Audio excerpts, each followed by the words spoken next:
when you have your partner on close guard, they're gonna start breaking your posture.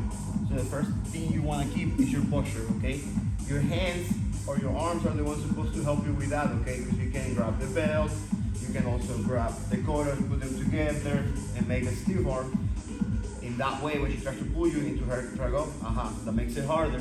Now the second thing you have to beat, the third thing actually, because we're talking about the posture, the arm here, framing, and the third thing will be her hip bridge.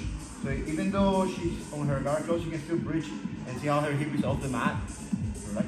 I want to keep that hip on the mat. So most of the times what I like to do is to grab here on the pants and pin her hip down with my hand, kind of like the wrist area, the palm of your hand, wrist area, pushing down here.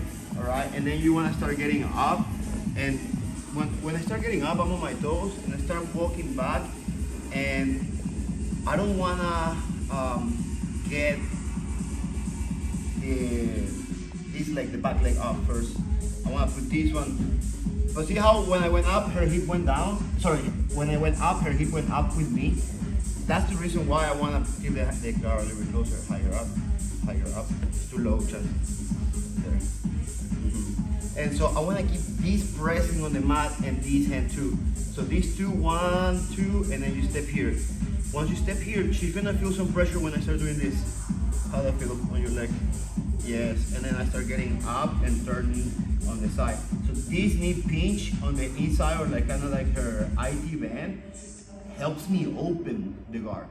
Once you're here, you want to start closing your elbows inside like this.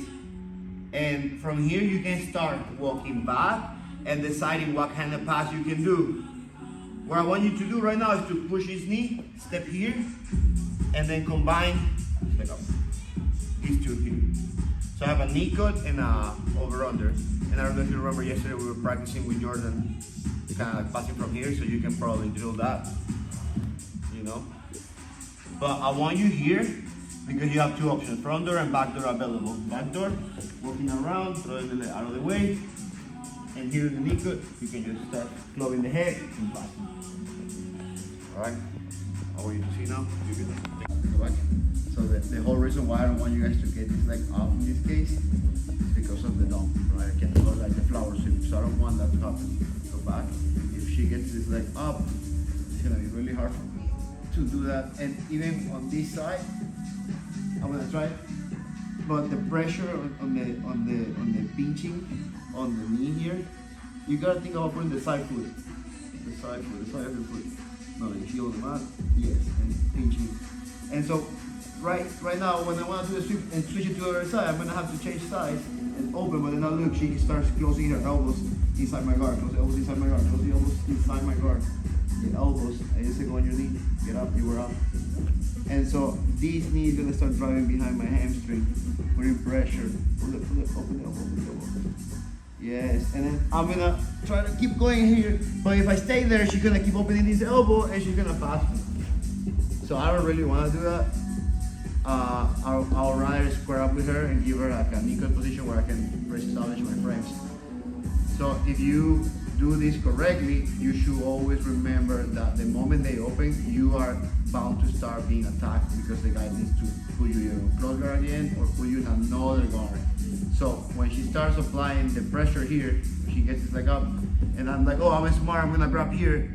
It is to an extension, but also I don't have hip power because she's pinning down, she's pressuring here, and she's waiting to apply the pressure here. Put the pressure. Start getting up, and then poof, my leg open because of the pressure on her knee, on my IT band here. And so I'm like, okay, I'm gonna start moving. The moment I start moving, whatever way I'm trying, she starts to close her elbows inside my guard, and then opening the elbow, and then putting the knee behind my hamstring. So now this leg has no power, and if I stay there, I'll get past like I show you.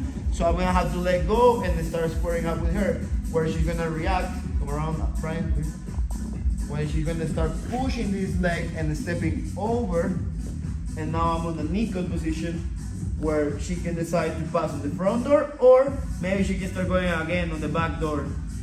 And so she'll start pulling the elbow to herself and start passing me, pulling me back down into the guard. So that could be, I think, the way I would address that if I'm the person on top when they try to hook my leg, like you did. Okay. He's filming. So for the submission part, I want you guys to get to side control, and I want you guys to work on her lapel. I want you guys to work on grabbing her lapel and clear it as much as you can, as much as you can. She will normally have this arm across the shoulder in order to frame.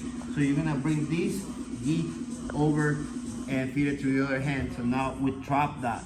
But obviously she don't want that, so she's gonna push against that. Boom. And that rib break is what we're looking, because it's gonna create a distraction from my actual submission. So while I'm here, while I'm here putting pressure and making her think about other things, I'm gonna pull out my lapel. And I'm gonna grab the very end of my lapel. And then when I'm putting pressure, she starts to break it, I let her go and I pass my grip through. And now I feed it to my other hand. I switch the other hook side to the grip on the hip, and I start walking on my toes. Start pulling this, and I'm gonna bring my head down to the ninja choke, they call it. All right. So basically, you use her lapel to take a little distraction, give her a little distraction, pull out your own lapel, have it in the hand, keep making her think that you're trying to put pressure, doing stuff that, like, don't tell her you have the lapel in the hand, obviously, right? And so when she starts pushing, boom, this starts going right there. Pass it, secure it, switch the hand to the hip, and then start moving. Okay, jump up here, and then start shuffling instead. Switch your head to the mat. Switch your head to the mat.